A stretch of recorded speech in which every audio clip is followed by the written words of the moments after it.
ये है against the gods के सीजन 2 का नोवेल एक्सप्लेनेशन पार्ट 105। पिछले एपिसोड के लास्ट सीन में देखा था कि युनचे के जाने पर शाओलिंगसी का एक्सप्रेशन चिंतित हो जाता है। वो उसका हाथ पकड़ते हुए पूछती है, तुम कहां जा रहे हो? तुम अभी तो वापस आए हो। युनचे उसका हाथ पकड़ता है और एक हल्की मुस्कान देता है। वो कहता है, मुझे शाम से पहले डिवाइन फिनिक्स एम्पायर का एक ट्रिप लगाना है, लेकिन कोई खतरा नहीं होगा और मैं जल्द ही वापस आ जाऊंगा। उस वक्त मैं अपनी लिटिल आंट के साथ उतना टाइम बिताऊंगा जितना वो चाहेगी। अब आगे। शाओलिंगसी घबराते हुए कहती है, डिवाइन फिनिक्स एम्पायर, तुम वहां क्यों जा रहे हो? ब्लू विंड नेशन के लोगों के लिए यह नाम एक डरावने सपने जैसा था। उसने युनचे का हाथ जोर से पकड़ लिया और मिन्नत करते हुए बोली, 3 साल पहले तुम्हारा एक्सीडेंट वहीं हुआ था, तुम वापस कैसे जा सकते हो? युनचे कॉन्फिडेंस से कहता है, चिंता मत करो, डिवाइन फिनिक्स एम्पायर मेरे 3 साल पहले हुए एक्सीडेंट की वजह नहीं था। वो तब मेरा कुछ नहीं बिगाड़ पाए थे और अब तो ये और भी इम्पॉसिबल है। शाओलिंगसी डिटर्मिनेशन से अपना सिर हिलाती है और रोती हुई कहती है, नहीं, मैं बिल्कुल नहीं चाहती कि तुम अब और कोई खतरनाक काम करो। वो अपने पिता की तरफ मदद के लिए देखती है और उनसे रिक्वेस्ट करती है, फादर, जल्दी से लिटिल चे को रोको। शाओली सीधे युनचे को देखते हैं। उनकी आंखें अब काफी साफ थीं और धीरे से पूछते हैं, चेयर, क्या तुम डिवाइन फिनिक्स एम्पायर जाने के लिए इतने उत्सुक इसलिए हो क्योंकि तुम उन्हें पीछे हटने पर मजबूर करना चाहते हो? युनचे मजबूती से सिर हिलाता है, हाँ, मैं ब्लू विंड का नागरिक हूं और मैं प्रिंस कंसॉर्ट हूं। मेरे नेशन पर हमला हुआ और मेरे रॉयल फादर का कत्ल कर दिया गया।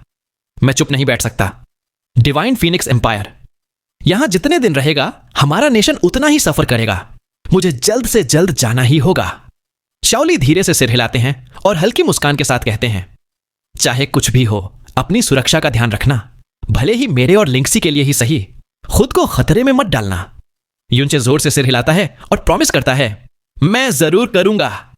शाओलिंगसी घबराने लगती है और कहती है, फादर, आप? शाओली हंसते हैं और एक मायूसी के एहसास के साथ समझाते हैं, लिंक्सी, हम उसे नहीं रोक सकते। चेयर अब पूरी तरह से बड़ा हो चुका है। जिस दुनिया से वो इंटरैक्ट कर सकता है वो हमारी सोच से कहीं ज्यादा बड़ी है।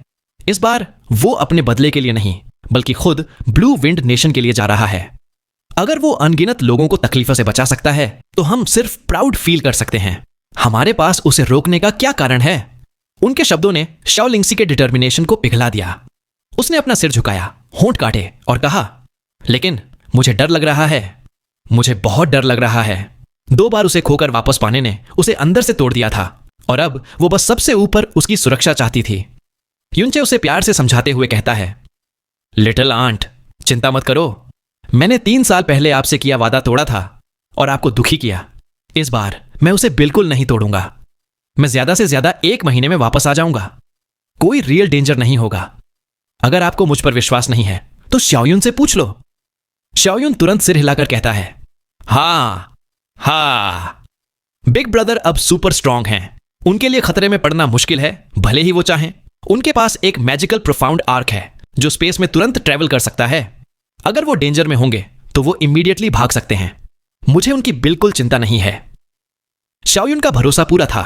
उसे याद था कैसे युनचे ने अकेले ही ड्यूक मिंग को हराया था और शक्तिशाली सन मून डिवाइन हॉल को धोखा दिया था। शाओलिंगसी अपने होंठ काटती है। उसका हाथ युनचे को छोड़ने को तैयार नहीं था। एक लंबे पल के बाद वो साफ आंखों से उसे देखती है और पूछती है, तो क्या तुम कल जा सकते हो? तुम अभी अभी वापस आए हो और मुझे तुम्हें ठीक से देखने का टाइम भी नहीं मिला।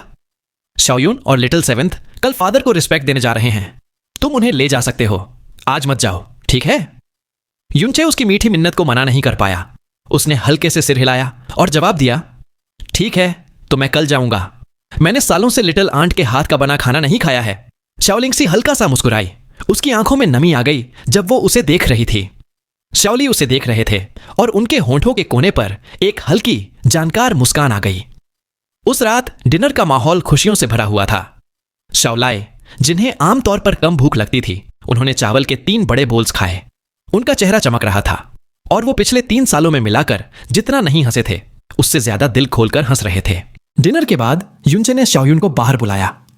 युनचे का सीरियस एक्सप्रेशन देखकर शाओयुन ने घबराते हुए पूछा, बिग ब्रदर, क्या कोई बहुत जरूरी बात है? युनचे ने अपनी ठोड़ी पर टैप किया, पास आकर धीमी आवाज में बोला, एक्चुअली जब मैंने आज दोपहर में कहा था कि 7th सिस्टर प्रेग्नेंट है, वो झूठ था। शाओयुन उछल पड़ा और हकलाते हुए बोला, क्या? झूठ? युनचे ने उसके कंधे पर हाथ रखा और कहा, अपनी आवाज नीची करो, मैंने ये ग्रैंडफादर के लिए कहा था। युनचे का एक्सप्रेशन सीरियस हो गया और उसने समझाया, तुमने ग्रैंडफादर की हेल्थ देखी है, उनके अंदर जीने की इच्छा कब की खत्म हो चुकी है। इसकी वजह मेरी ग्रैंडमदर और तुम्हारे फादर का जाना है। अगर मुझे और लिटिल आंट को पालने की जिम्मेदारी ना होती तो वो कब के उनके पास चले गए होते। जब 3 साल पहले मेरी मौत की खबर उन तक पहुंची तो हालत और बिगड़ गई। अब जब हम वापस आ गए हैं, उनकी इच्छा पूरी हो गई है, लेकिन इससे हो सकता है कि वो अपनी लाइफ खत्म करने के बारे में और सोचें। मुझे उन्हें एक बड़ा सरप्राइज देने और जीने की एक नई वजह देने के लिए प्रेगनेंसी की कहानी बनानी पड़ी। शाओयुन शांत हुआ, सिर हिलाया और चिंता से बोला, बात तो सही है, लेकिन यह झूठ आसानी से पकड़ा जाएगा। 7th सिस्टर और ग्रैंडफादर से झूठ बोलना, जब उन्हें पता चलेगा तो वो बहुत दुखी होंगे। युनचे रहस्यमय ढंग से मुस्कुराया और उसे विश्वास दिलाया, तुम्हें चिंता करने की जरूरत नहीं है। उसने अपना हाथ आगे बढ़ाया जिसमें 2 पिल्स थीं, एक वाइट और एक रेड। वो बोला, ये रेड वाली तुम खुद ले लो और वाइट वाली 7th सिस्टर को दे दो। आज रात के बाद वो प्रेग्नेंट हो जाएगी। शाओयुन का मुंह हैरानी से खुल गया जब उसने पिल्स ली। उसने पूछा, सच में ऐसी मैजिकल पिल भी होती है? क्या यह पक्का काम करेगी? युनचे ने आराम से कहा, मैं ओवरलॉर्ड पेलेट्स आसानी से रिफाइन कर सकता हूं। यह तो बस एक सिंपल सी पिल है। जब तक तुम्हारी 7th सिस्टर अपने पीरियड्स पर नहीं है, कोई प्रॉब्लम नहीं होगी। शाओयुन ने कंफ्यूज्ड होकर पूछा, बिग ब्रदर, आपका पीरियड्स से क्या मतलब था? युनचे ने जवाब दिया, यह एक मेडिकल टर्म है जिसे तुम्हें जानने की जरूरत नहीं है। बस पिल ले लो और सब ठीक हो जाएगा। शाओयुन ने सिर हिलाया, लेकिन फिर हिचकिचाया। उसने शर्माते हुए कहा, लेकिन मैं 7th सिस्टर को यह कैसे बताऊं? मैंने उससे पहले कभी झूठ नहीं बोला। युनचे ने अपनी आंखें घुमाई, व्हाइट पिल उठाई और चिल्लाया, 7th सिस्टर! कोर्टयार्ड में नंबर 7 अंडर हेवन पलटी और पूछती है, बिग ब्रदर युन, क्या हुआ? युनचे ने उसकी तरफ पिल उछाली और समझाया, तुम अभी प्रोफाउंड स्काई कॉन्टिनेंट आई हो और मुझे डर है कि यहां का एनवायरनमेंट फीटस को अफेक्ट कर सकता है। मैंने तुम्हारे लिए एक एंटी अबॉर्टिफेशंट पिल बनाई है, इसे जल्दी से ले लो। नंबर 7 अंडर हेवन ने उसे पकड़ा और बिना सोचे खा लिया, युनचे की जीनियस डॉक्टर वाली रेप्यूटेशन पर पूरा भरोसा करते हुए। वो मुस्कुराई और बोली, थैंक यू बिग ब्रदर युन। युनचे नीचे उतरता है और शाओयुन से कहता है, ठीक है, प्रॉब्लम सॉल्व हो गई। शाओयुन शर्माते हुए मुस्कुराया और उसने रेड पिल ले ली। फिर युनचे ने शाओयुन को देखा और अचानक कहा, मैंने सिटी के ईस्ट में डिवाइन फीनिक्स आर्मी के लीडर को मार दिया है। अब जब उनका कोई लीडर नहीं है, वो आसानी से कोई एक्शन नहीं लेंगे, लेकिन कल मेरे डिवाइन फीनिक्स एम्पायर जाने के बाद मैं प्रिडिक्ट नहीं कर सकता कि क्या होगा। हो सकता है उन्हें फ्लोटिंग क्लाउड सिटी पर अटैक करने का ऑर्डर मिल जाए। इस टाइम के दौरान सिटी की सुरक्षा तुम पर और 7th सिस्टर पर डिपेंड करेगी। अगर तुम लड़ना नहीं चाहते तो ग्रैंडफादर और लिटिल आंट को लेकर सेफ निकल जाना, या मुझे एक साउंड ट्रांसमिशन भेज देना। मैं प्राइमोर्डियल प्रोफाउंड आर्क से कभी भी वापस आ सकता हूं। शाओयुन ने डिटर्मिनेशन से कहा, बिग ब्रदर, आप चिंता ना करें, भले ही मुझे अपनी जान दांव पर लगानी पड़े, मैं ग्रैंडफादर, लिटिल आंट या 7th सिस्टर को कुछ नहीं होने दूंगा। युनचे पलटा, साउथ की तरफ देखते हुए उसकी आंखें डार्क हो गईं। उसने सोचा, divine phoenix empire, divine phoenix sect, मेरे गुस्से को सहने के लिए तैयार हो जाओ। डिवाइन फिनिक्स सेक्ट के अंदर फंग सिमिंग का चेहरा राइट साइड से काला पड़ा हुआ और सूजा हुआ था। गुस्से में फंग हैंगकांग के थप्पड़ मारने के बाद उसकी प्रोफाउंड स्ट्रेंथ भी उस जख्म को पूरी तरह से ठीक नहीं कर पाई थी। वो अपने पिता के सामने रिस्पेक्टफुली झुककर खड़ा था। फंग सिमिंग ने पूछा, रॉयल फादर, आपने मुझे यहां क्यों बुलाया है? अपने हाथ पीछे बांधे हुए फंग हैंगकांग ने धीरे से कहा, फंग हुए मर गया है। फंग सिमिंग की भौहें सिकुड़ गईं। वो बोला, मर गया? यह जरूर 4 ग्रेट सीक्रेट ग्राउंड्स में से किसी का काम होगा। क्या हमारा सीक्रेट लीक हो गया? फंग हैंगकांग की भी भौहें सिकुड़ गईं और वो बोला, फंग ह्यूए के शरीर पर कई ग्रैंड एल्डर्स द्वारा बनाया गया केज ऑफ मेमोरीज लगा हुआ था। सीक्रेट लीक नहीं हुआ है। वैसे भी उसका किलर 4 ग्रेट सीक्रेट ग्राउंड से नहीं था। मुझे नहीं लगता कि वो सिर्फ शक की बुनियाद पर फीनिक्स गॉड को नाराज करने का रिस्क लेंगे। 4 ग्रेट सीक्रेट ग्राउंड्स नहीं? हैरानी फंग सिमिंग के चेहरे पर साफ दिख रही थी। उसने सवाल किया, फेंग हुए डिवाइन फीनिक्स आर्मी का एक पावरफुल जनरल था, और किसमें इतनी पावर और हिम्मत है कि उसे मार सके, वो भी जब उसके साथ 2 लाख सोल्जर्स थे? फंग हैंगकांग पलटा। उसका एक्सप्रेशन भारी और बहुत खराब था। उसने कहा, यह वो है जिसके बारे में तुम कभी सोच भी नहीं सकते। वो है युन छे। क्या? फंग सिमिंग ने झटके से अपना सिर ऊपर उठाया। इस हरकत से उसका घाव खुल गया और उसकी आंख फड़कने लगी। उसने पूछा, वही युनचे? फंग हेंगकोंग ने कहा, और कोई है क्या? ये वही युनचे है जिसे 3 साल पहले प्राइमोडियल प्रोफाउंड आर्क में मर जाना चाहिए था। ये मत पूछना कि वो जिंदा कैसे है, मैं ये किसी से भी ज्यादा जानना चाहता हूं। फंग सिमिंग हैरानी में बोला, वो जिंदा कैसे बच गया? वो आर्क के साथ गायब हो गया था, बचने का कोई चांस ही नहीं था। कहीं ये उसका कोई हमशक्ल तो नहीं, या हमें कंफ्यूज करने के लिए कोई इल्यूजन? फंग हेंगकोंग ने गुस्से से कहा, मैं इतना बूढ़ा नहीं हो गया हूं कि असली और नकली में फर्क ना कर पाऊं। फंग हुए के डेथ सोल इम्प्रिंट में युनचे की आवाज, एक्सप्रेशन और वो पागलपन वाला घमंड, उसे नकल करना इम्पॉसिबल था। वो बोला, वो न सिर्फ जिंदा है बल्कि उसकी प्रोफाउंड स्ट्रेंथ भी बढ़ गई है। फेंग हुए उसके सामने बिल्कुल लाचार था। फंग सिमिंग ने झटके में पूछा, क्या उसकी स्ट्रेंथ टायरेंट प्रोफाउंड रेल्म के मिडिल स्टेज तक पहुंच गई है? क्योंकि फंग हुए एक अर्ली स्टेज ओवरलॉर्ड था, युनचे को उसे इतनी आसानी से हराने के लिए कम से कम मिड स्टेज पावर की जरूरत पड़ती। वो बोला, इम्पॉसिबल। उसका टैलेंट चाहे कितना भी हो, वो सिर्फ 3 साल में इतनी तरक्की नहीं कर सकता। फंग हेंगकोंग ने गंभीरता से कहा, गलत। उसकी स्ट्रेंथ शायद इससे भी ज्यादा है। उसकी आंखों में ठंडक थी। वो बोला, उसने ब्लू विंड इंपीरियल सिटी में 7 लाख सोल्जर्स और 2 सुपरवाइजर एल्डर्स के गायब होने की जिम्मेदारी ली है। अगर यह सच है तो उसकी स्ट्रेंथ मिडिल स्टेज से बहुत आगे है।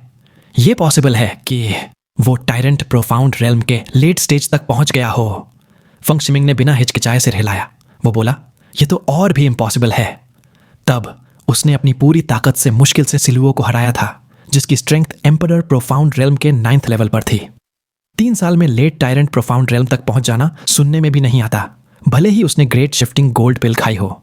अगर उसने कोई स्पेशल आर्टिफैक्ट इस्तेमाल किया हो तो मैं मान भी सकता हूं, लेकिन मैं ये कभी नहीं मानूंगा कि वो अकेले हमारी आर्मी और 2 एल्डर्स को खत्म कर सकता है। इसके अलावा भले ही उसके पास लेट स्टेज ओवरलॉर्ड की स्ट्रेंथ हो, वो हमारे लिए बस एक कांटा है। आपको तो राहत मिलनी चाहिए कि इसमें 4 ग्रेट सेक्रेड ग्राउंड शामिल नहीं थे। आप अभी भी इतने परेशान क्यों दिख रहे हैं? फंग हेंगकोंग की आंखें सिकुड़ गईं। वो बोला, 10 युनचे भी हमारे लिए कोई बड़ा खतरा नहीं होते। लेकिन क्या तुम भूल गए हो कि स्वेयर 3 साल तक बेहोश क्यों थी? फंग सिमिंग का एक्सप्रेशन एकदम से बदल गया। उसने कहा, रॉयल फादर, आपको डर है कि स्वेयर। फंग हेंगकोंग की सांस ऊपर नीचे होने लगी और उसका चेहरा गुस्से से बिगड़ गया। वो बोला, यह उससे कहीं ज्यादा भयानक है। क्या तुम जानते हो कि हमारे जाने से पहले ज्वेयर ने क्या कहा था? वो चाहती थी कि हम ब्लू विंड नेशन के साथ नरमी से पेश आए।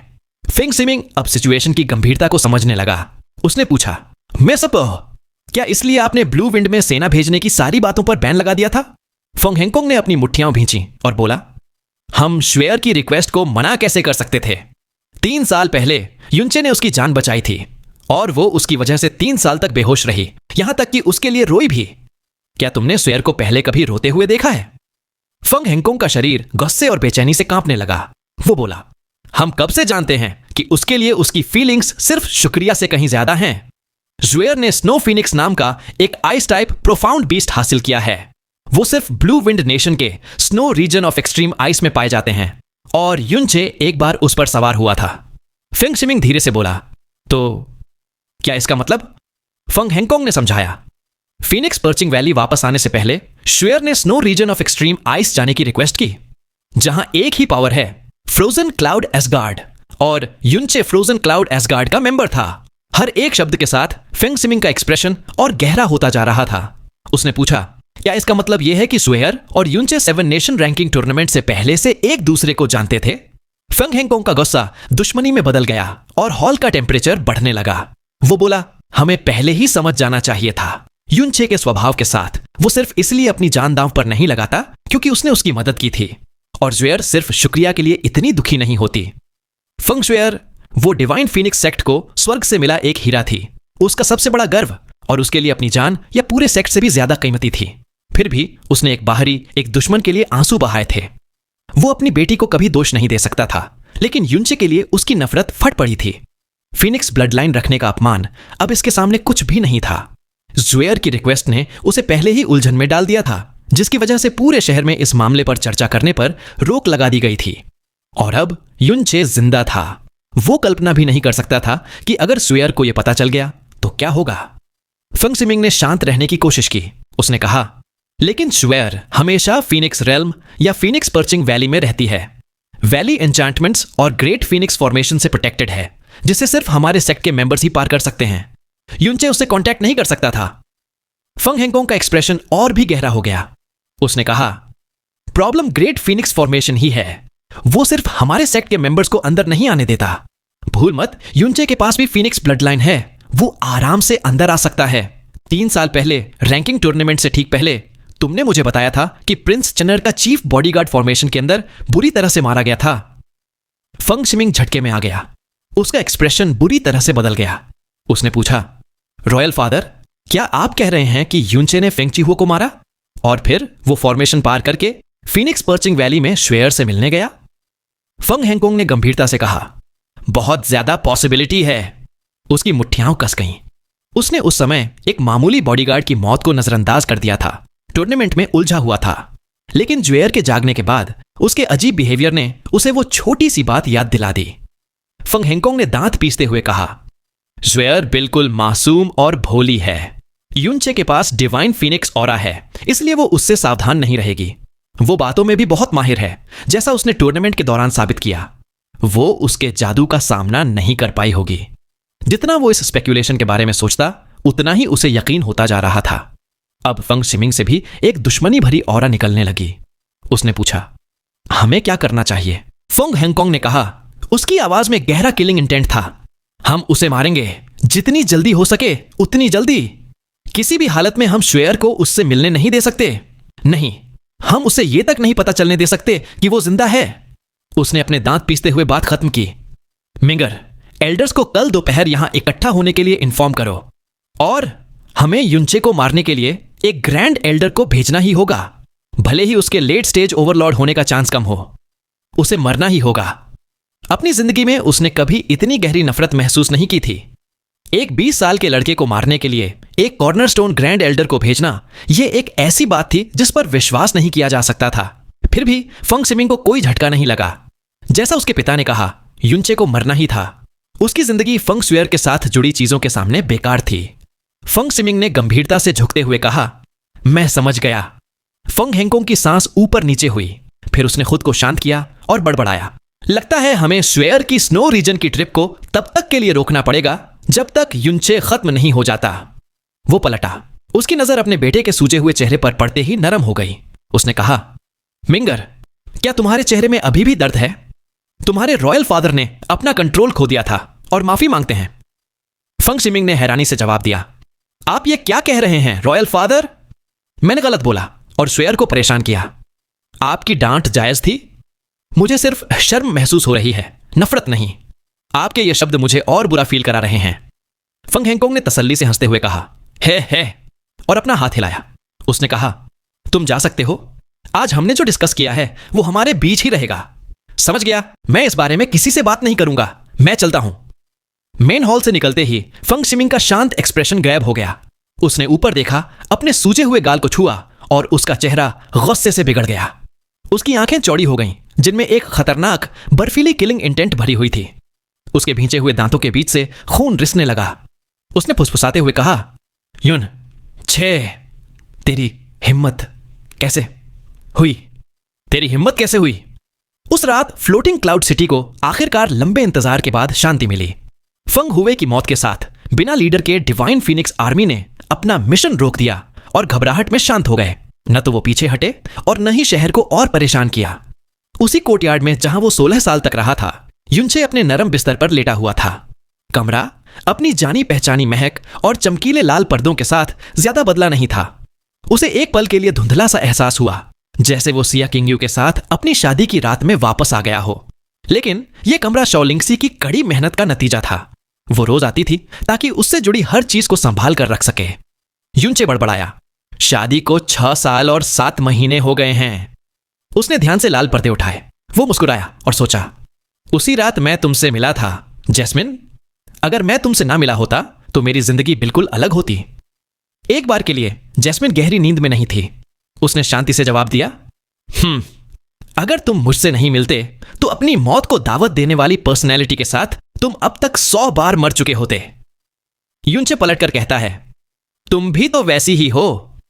फिर उसने पूछा, तुम्हारे सोने का टाइम हाल ही में कम लग रहा है, क्या डेविलिश पॉइजन लगभग प्यूरिफाई हो गया है? जैस्मिन धीरे से कहती है, लगभग 30% बचा है। स्काई पॉइजन पर्ल की प्यूरिफिकेशन पावर मेरी उम्मीद से ज्यादा है। यह पॉइजन पूरे स्काई प्रोफाउंड कॉन्टिनेंट को एक नरक बना सकता है, और यह मेरी सोल में गहराई तक बैठा हुआ है, जिससे इसे नॉर्मल पॉइजन से 1000 गुना ज्यादा मुश्किल है प्यूरिफाई करना। मैंने सोचा था कि इसमें 30 साल लगेंगे, लेकिन सिर्फ 7 सालों में यह ज्यादातर खत्म हो गया है। बाकी का कुछ महीनों में प्यूरिफाई हो जाना चाहिए। युनचे सिर हिलाकर कहता है, यह अच्छी बात है। फिर उसे एहसास हुआ, ओह, तुमने मुझे 30 साल में सॉवरेन प्रोफाउंड रियल्म तक पहुंचने के लिए इसलिए कहा था क्योंकि तुम्हें लगा था कि पॉइजन को प्यूरिफाई करने में उतना ही टाइम लगेगा। जैस्मिन कहती है, यह एक रीजन था, दूसरा तुम्हें उकसाने के लिए था। मैंने स्काई पॉइजन पर्ल और तुम्हारे टैलेंट और किस्मत दोनों को कम आंका। युनचे गर्व से हंसता है और फिर विनम्रता से कहता है, हे, लेकिन मैं अभी सिर्फ एम्परर प्रोफाउंड रेल्म पर हूं। 30 साल में एक असली मोनार्क बनने से अभी भी बहुत दूर हूं। जैस्मिन शांति से अपनी बात जारी रखती है, तुम मेरे गोल तक पहले ही पहुंच चुके हो। मेरी बॉडी को रिकंस्ट्रक्ट करने के लिए मुझे पर्पल वेन्ड डिवाइन क्रिस्टल्स और एक मोनार्क की लाइफ वाइटैलिटी चाहिए। भले ही तुम एक एम्परर प्रोफाउंड हो, तुम्हारी स्ट्रेंथ एक अर्ली स्टेज मोनार्क के बराबर है। ड्रैगन गॉड की ब्लड लाइन और great way of the Buddha की वजह से तुम्हारी लाइफ वाइटैलिटी एक पीक मोनार्क से भी ज्यादा है। मेरा रिकंस्ट्रक्शन करने के लिए तुम्हारी करंट स्टेट मेरी उम्मीद से भी ज्यादा परफेक्ट है। युनचे का दिमाग झटके में आ गया। वो बोला, सच में? तो तुमने पहले क्यों नहीं बताया? मैं क्रिस्टल्स और प्रोफाउंड बीस्ट कोर्स इकट्ठा करने की अपनी स्पीड और तेज कर देता। उसकी खुशी और बेचैनी का जवाब जैस्मिन ने एक से दिया। वह कहती है, तो क्या अगर मैं तुम्हें बता देती? क्या तुमने नेदरवर्ल्ड उदुम्बारा फ्लावर ढूंढ लिया है? उसके बिना सोल और बॉडी आपस में परफेक्टली फ्यूज नहीं हो सकते। सिर्फ बॉडी को रिकंस्ट्रक्ट करने का क्या फायदा? युनचे हार मानते हुए बोला, समझ गया, मैं अपनी पूरी कोशिश करूंगा। मैं कल ब्लैक मून मर्चेंट गिल्ड से पूछूंगा। जैस्मिन धीमी आवाज में कहती है, कल? तुमने कहा था कि तुम आज डिवाइन फीनिक्स नेशन जाओगे, लेकिन तुम्हारी लिटिल आंट के एक सेंटेंस ने तुम्हारे प्लान्स बदल दिए।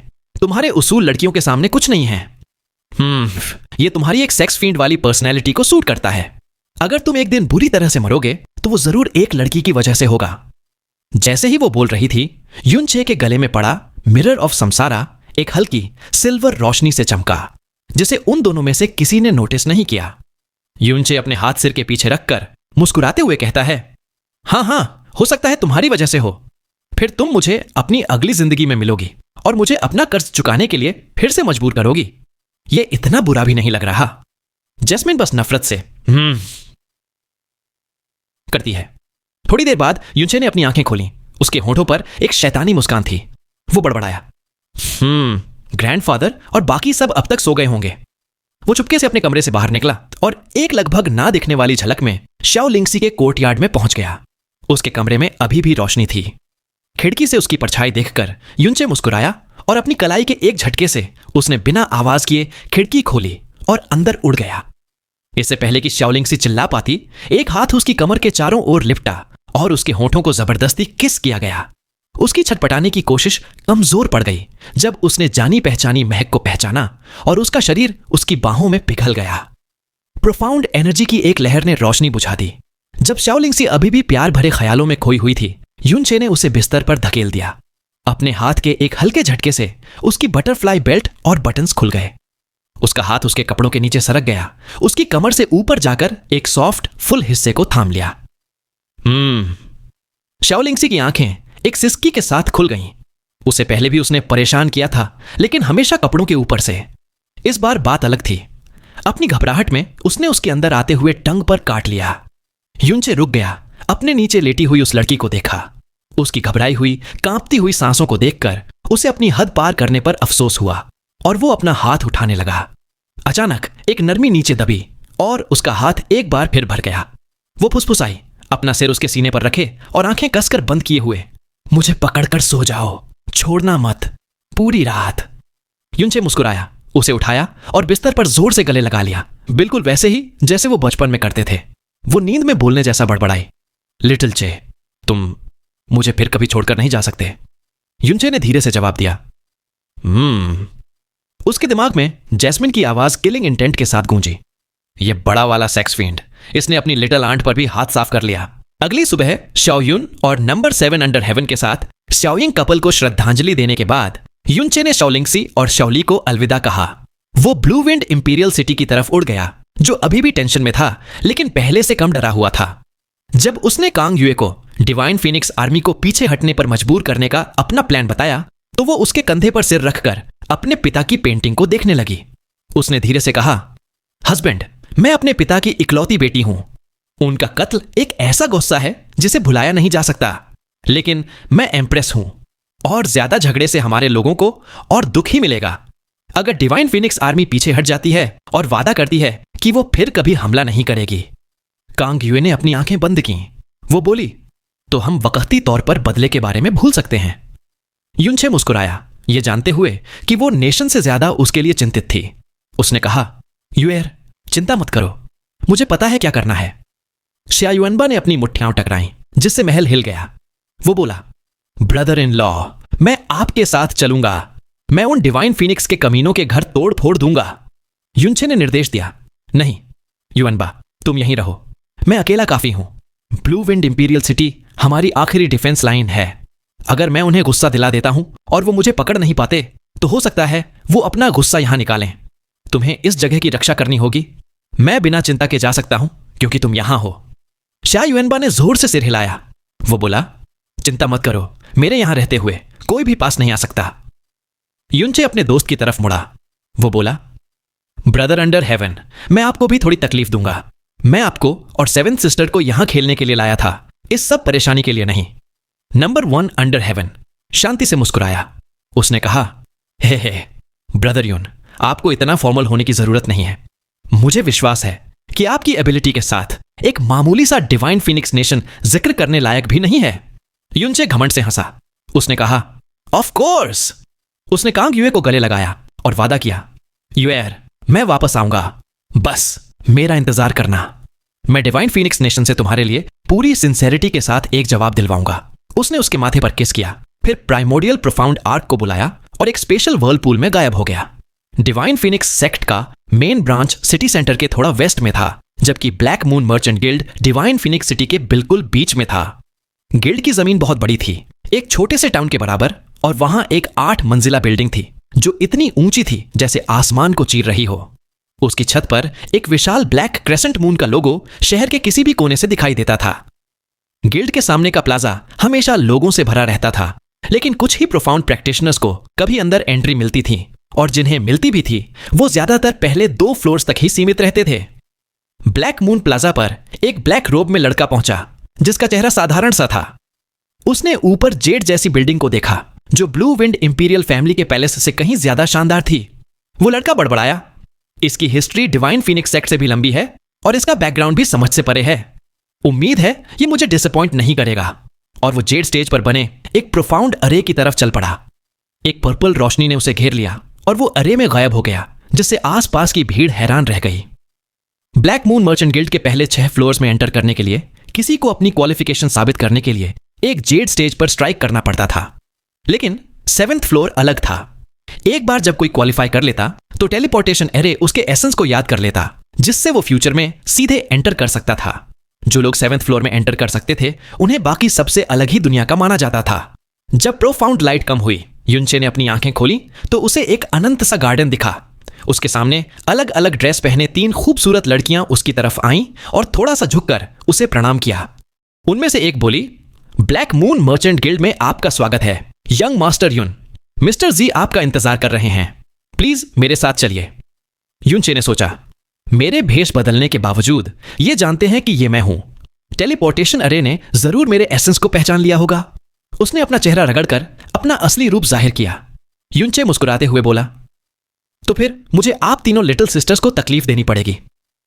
लड़कियां युनचे को गार्डन से होते हुए एक शानदार कोर्टयार्ड में ले गईं। वहां एक लंबे से पवेलियन के नीचे पर्पल रोब पहने एक बुजुर्ग, जिनके चेहरे पर एक गर्मजोशी भरी मुस्कान थी, बैठे हुए थे। वो बुजुर्ग जीजी उठे और बोले, तुम आ गए। 3 साल हो गए और तुम्हारा अंदाज पहले से 10 गुना बेहतर हो गया है। नई पीढ़ी सच में पुरानी पीढ़ी से आगे निकल जाती है। युनचे झुका और जवाब दिया, जूनियर युनचे सीनियर जी को प्रणाम करता है। आप मुझे कुछ ज्यादा ही बढ़ाई दे रहे हैं। जीजी ने उसे बैठने का इशारा किया और निर्देश दिया, हो प्लीज बैठो। चिंगचैन, चाय का नया पॉट उबालो, आज सुबह ही तोड़ा गया ड्रंकन रेड अर्थ इस्तेमाल करना। एक एज़र ड्रेस पहनी हुई लड़की झुकी और चली गई। बाकी 2 लड़कियां युनचे के दोनों तरफ अदब से खड़ी हो गईं। युनचे मुस्कुराते हुए बोला, सीनियर जी को लगता है पहले से ही पता था कि मैं आने वाला हूं। जीजी ने हल्की मुस्कान के साथ जवाब दिया, मैंने अनुमान लगाया था कि तुम आओगे, लेकिन मैंने कभी नहीं सोचा था कि इतनी जल्दी आओगे। हमारे इंफॉर्मेशन नेटवर्क ने बताया कि तुम 2 घंटे पहले ही फ्लोटिंग क्लाउड सिटी में थे। इतनी बड़ी दूरी इतनी जल्दी तय करना डरावना है। सबसे तेज प्रोफाउंड आर्क भी ये नहीं कर सकता। युनचे इस बात को टालने ही वाला था कि जीजी ने तारीफ भरे अंदाज में कहा, अगर कोई और होता तो मुझे शक होता कि वो भूत है, लेकिन आपके रिस्पेक्टेड मास्टर ओल्ड मैन डुओतियन हैं, जिन्होंने 10,000 साल पहले दुनिया हिला दी थी। उनके जैसी गॉडली पावर वाले इंसान के लिए कुछ 100 किलोमीटर पार करना एक मामूली सी बात है। युनचे ने सोचा, बूढ़ा आदमी, डुओतियन, रिस्पेक्टेड मास्टर, ये क्या बकवास है। जीजी ने युनचे के अंदर के झटके को गलत समझा और हंसकर बोला, हैरान होने की जरूरत नहीं है। ऐसा नहीं है कि मेरे ब्लैक मून मर्चेंट गिल्ड ने यह खुद से खोजा है। सन मून डिवाइन हॉल ने एक्सट्रीम आइस के स्नो रीजन में आपके मास्टर से हुई मुलाकात को सीक्रेट नहीं रखा। Absolute sword monarchy, supreme ocean palace और माइटी हेवनली सोर्ड रीजन सब अब इस मामले को जानते हैं। हमने सोचा था कि 10,000 साल पहले का वो सुप्रीम बीइंग वॉइड को तोड़कर चला गया था, लेकिन वो हमेशा से कॉन्टिनेंट पर ही रहा। युनचे का दिमाग चक्कर खा गया। वो सोच रहा था, ये क्या सिचुएशन है। तो डुओतियन नाम का कोई इंसान सच में था और वो कोई अल्टीमेट बॉस था। इस कोइंसिडेंस ने मुझे एक्सपोज नहीं किया, बल्कि मेरे ई स्ट्रॉन्ग टीचर के अस्तित्व को और भी पक्का कर दिया है। युनचे ने शांति से कहा, मेरे मेंटोर कई सालों से दुनियावी मामलों में दखल नहीं देते हैं और नहीं चाहते कि उनके बारे में बात की जाए। मैं उम्मीद करता हूं सीनियर जी समझेंगे। जीजी ने सच्चे दिल से जवाब दिया, यह बूढ़ा आदमी आपके मास्टर के लिए सिर्फ रिस्पेक्ट रखता है और उनके बारे में जानने की कोई नीयत नहीं है। जब चाय सर्व की गई, युनचे ने पूछा, वैसे मैं 2 बार आया हूं और दोनों बार आप फ्री थे। आपके जैसे स्टेचर के किसी इंसान के लिए इस खाली 7th फ्लोर को संभालना आपकी काबिलियत की बर्बादी नहीं है। यहां शायद महीने में 1 बार कोई गेस्ट आता है, फिर भी इसके कंस्ट्रक्शन का खर्चा किसी भी इंपीरियल सिटी से ज्यादा है। जीजी मुस्कुराए और अपना सिर हिलाया।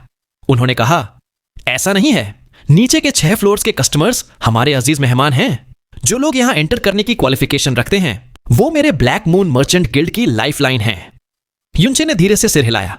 समझ गया, कॉन्टिनेंट के सबसे शक्तिशाली लोगों से पर्सनली मिलकर आप उन सबके साथ गहरे रिश्ते बनाते हैं। सिर्फ ब्लैक मून मर्चेंट गिल्ड ही ऐसी चीज हासिल कर सकता है।